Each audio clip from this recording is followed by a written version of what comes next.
Meus amigos, meus irmãos, muito boa tarde. Estamos dando início ao nosso momento de fé. Eu quero começar o nosso momento de fé hoje analisando uma questão interessante. Eu quero louvar a Deus porque entre evangélicos e católicos, graças a Deus, ultimamente tem sido possível a gente ter uma boa convivência. Eu estou me lembrando que em 2011 aconteceu o centenário da Assembleia de Deus no Brasil. Foi em Belém, Pará, né? E eu estava lá. E quem compareceu lá no centenário da Assembleia de Deus foi o arcebispo Dom Orani Tempesta, que, aliás, hoje é o cardeal arcebispo do Rio de Janeiro. Pois ele estava lá. Achei muito importante, muito interessante a presença do arcebispo.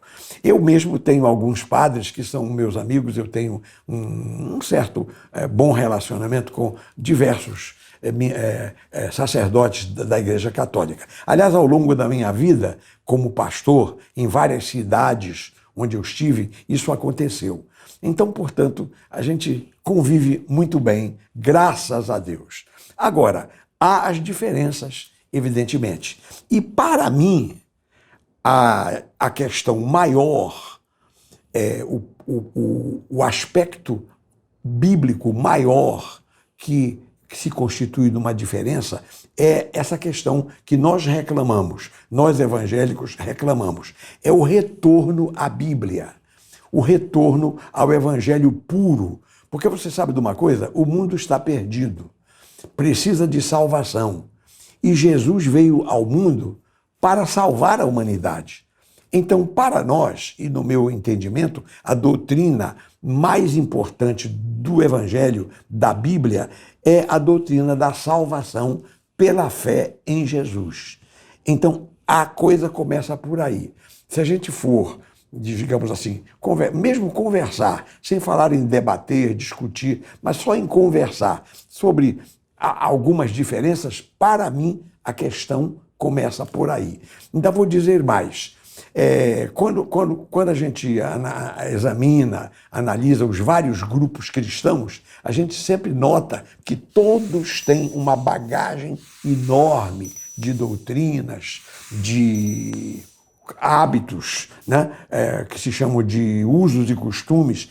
Cada um tem a sua liturgia, tem a sua forma de governo, etc, etc. Então, haverá sempre as diferenças, mas, digo eu, se qualquer grupo cristão tiver uma doutrina, vamos chamar assim, se não é uma doutrina completamente falsa, é meio falsa. Se tiver alguma doutrina devendo alguma coisa ao Evangelho, eu penso que todos os grupos, todas as igrejas, se todo mundo colocar corretamente a doutrina da salvação, as diferenças vão cessar.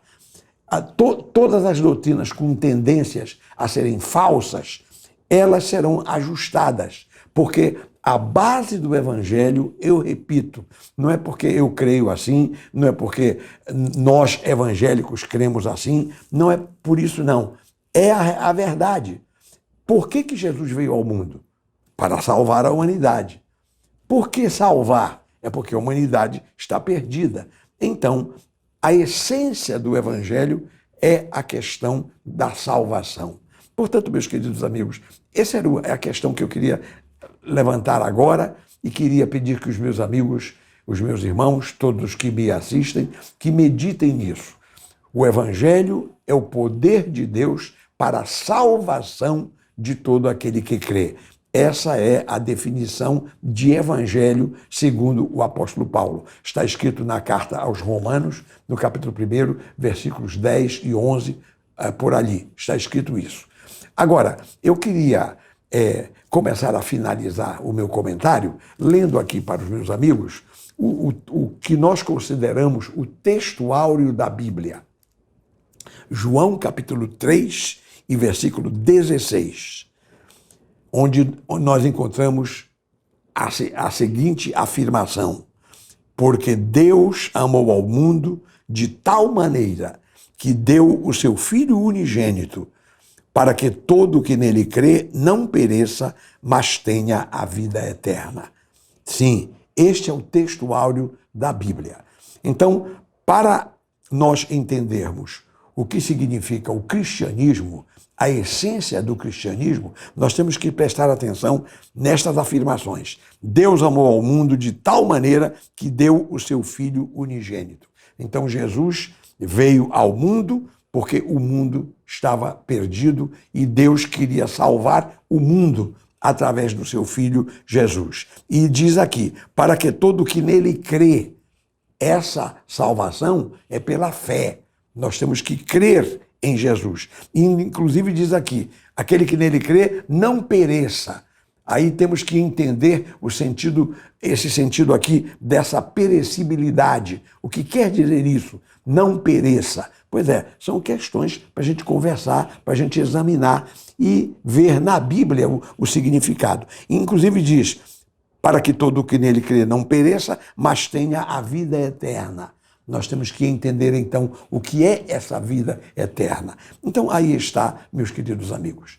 Eu hoje estou começando aqui, pelas redes sociais, uma linha de pensamento dentro dessa questão da salvação. Eu convido você para amanhã, você estar comigo aqui, porque nós vamos examinar este assunto, vamos examinar vários aspectos dessa questão da salvação.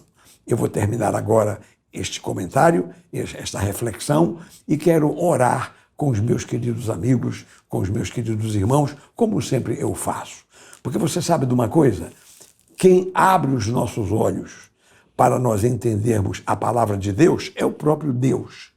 O ser humano ele é limitado, o ser humano é pecador, o ser humano, enfim, ele não consegue alcançar determinadas coisas por si mesmo. Então é preciso que o próprio Deus nos revele, o próprio Deus fale conosco, o próprio Deus ilumine o nosso caminho.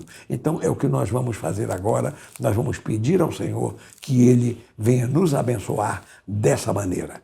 Então, portanto, meus amigos, meus irmãos, vamos agora orar. Se for possível, curve a sua cabeça, feche os seus olhos, fixe a sua mente em Deus e vamos orar. Oremos. Pai de amor, em nome de Jesus, entramos em Tua santa presença.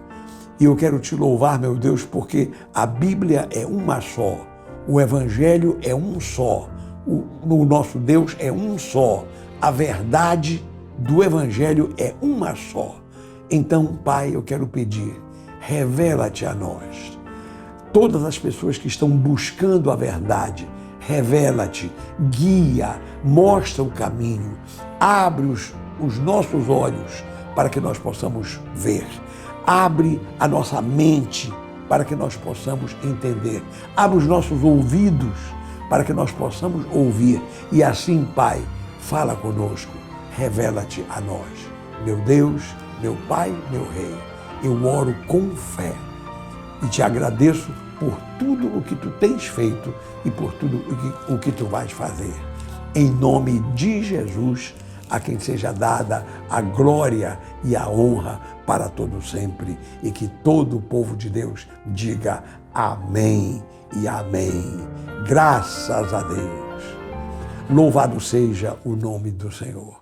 Meus queridos amigos, eu tenho grande prazer em estar aqui todas as tardes, neste horário, para falar estas coisas, para abrir a Bíblia, para comentar a palavra do Senhor, e amanhã nós vamos continuar. Esteja comigo aqui, porque você será ricamente abençoado, como você está sendo abençoado neste momento com a palavra de Deus. Então, até amanhã, muito obrigado, que Deus abençoe a todos abundantemente, em nome de Jesus. Amigos, estamos juntos. Até amanhã.